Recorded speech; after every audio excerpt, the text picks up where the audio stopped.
Imagine buying a home, getting it all ready to move into, and then sitting back helplessly as vandals slowly destroy it. That's the reality for some people in the far West Valley. ABC 15's Steve Couge is live in Sun City Grand right now. And Steve, what are the homeowners dealing with there?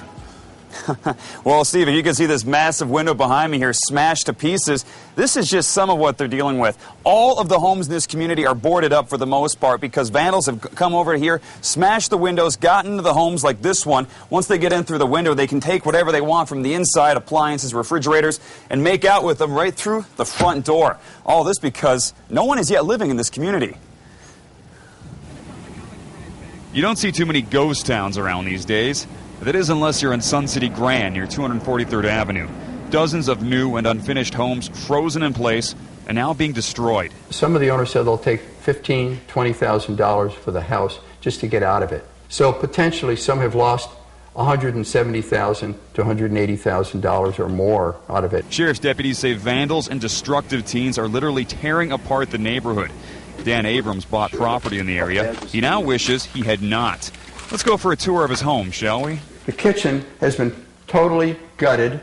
All the appliances ripped out of here. Huge parts of the ceiling ripped down. Insulation, lights, wires and all. Holes have been punched into the wall here totally for destructive reasons.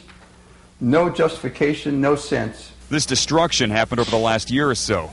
That's the time the Maricopa County put a hold on all building. Abrams says the county determined the way the homes were being constructed put them at risk of flooding during rainstorms. But after the thefts and damage, it's not the rain people invested in this community care about. You think it's in the county's best interest to get this area developed, people back in, so this stops happening? Well, anytime you've got a degradation of the neighborhood like this with structures standing unoccupied, unwatched, it's a magnet for criminal activity. So you might see this giant ditch I'm walking into right now. This was built and dug out to deal with rains and things like the Maricopa County people were worried about with this community, having it flood. Now, you'll see this ditch. Maricopa County didn't think this was adequate, but you'll find these in many other communities just a quarter-mile down the road where apparently they were adequate enough to have people move in and start living. We're going to try to get the Maricopa County's take on this a little later when we get back with them, back in touch with them. We're live in Sun City Grand. I'm Steve Couge, ABC 15 News.